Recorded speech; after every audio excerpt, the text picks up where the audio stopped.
Hi, Pastor Kip here.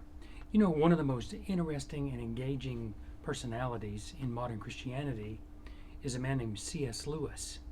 C.S. Lewis is without a doubt one of the most important Christian apologists in modern times. His books are still read, particularly books like The Lion, the Witch, and the Wardrobe, and Mere Christianity.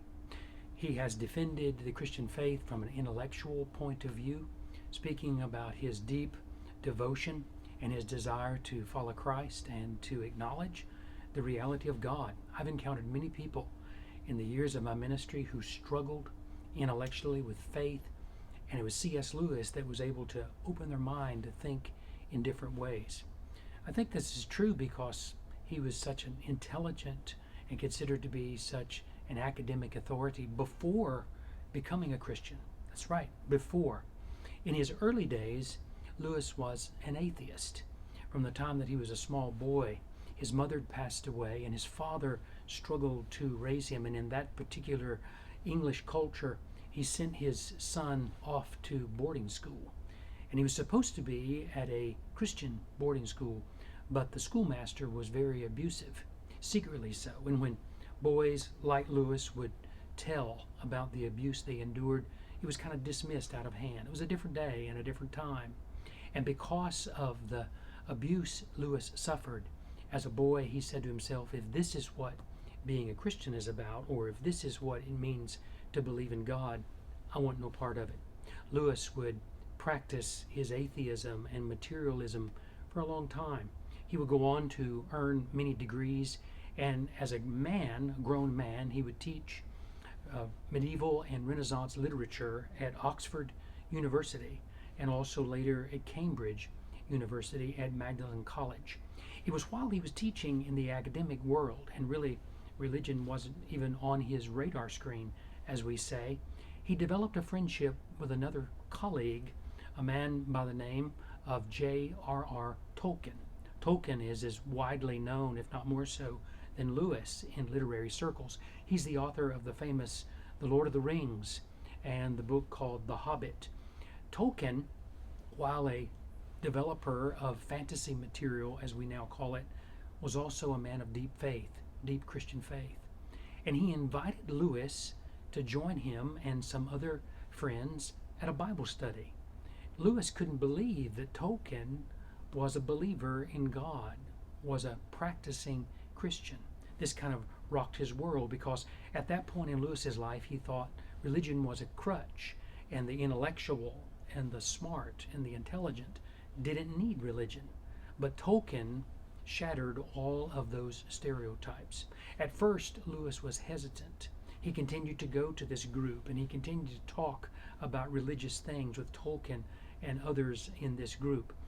Eventually, Lewis would, of course, come to the place in his life where he would acknowledge first the reality of God. That was in 1949, and then just a few years later, he would consider himself a Christian. He would be rebaptized and rededicated in the life of the church, and would then become a spoken voice for the cause of faith. Lewis described himself as the most reluctant convert in all of England. Now, what did he mean by that? Well, it was twofold. First, he meant he was reluctant. He was reluctant to really let go of all the reasons why he had clung so hard to all those years why there was no God, and why Christian faith and Christian doctrine was simply a myth. He was reluctant. But there's another side to it. Lewis would say that he felt God was reluctant to save him, to make himself known in his life, to cause faith to rise in Lewis. And thus he describes himself as the most reluctant convert. Lewis would struggle the rest of his life feeling worthy or adequate to the cause. And he would never really embrace all the accolades that were given to him. Even to this day, I think he would probably still be embarrassed and would kind of dismiss that. He continued to see himself as a professor of literature, not a theologian or a scholar, but indeed he would become a very strong voice about faith, a reluctant disciple, reluctant to really trust God, but also thinking God was reluctant in some way to restore, to redeem, and to renew his life. I raise that issue because this coming Sunday, I will share the second message in the series I began this past Sunday called The Dirty Dozen, in search of the 12 apostles. This past Sunday, I began with the apostle Andrew. And one of the reasons I began with him is because, according to the New Testament gospel accounts, Andrew was the first to follow Jesus. He would leave following John the Baptist, and upon hearing that Jesus was the Messiah, he would follow him. He would also go get his brother, Simon Peter, and tell him, "We have found the Messiah. Come, and we want you to meet him." We come this Sunday to one of the most reluctant apostles, if you will, a man named Matthew. I say that because Matthew would not fill the list or the bill of what we would choose as an apostle. And Jesus received much criticism because he chose Matthew. Matthew has something to say to us in our living of our faith in these days.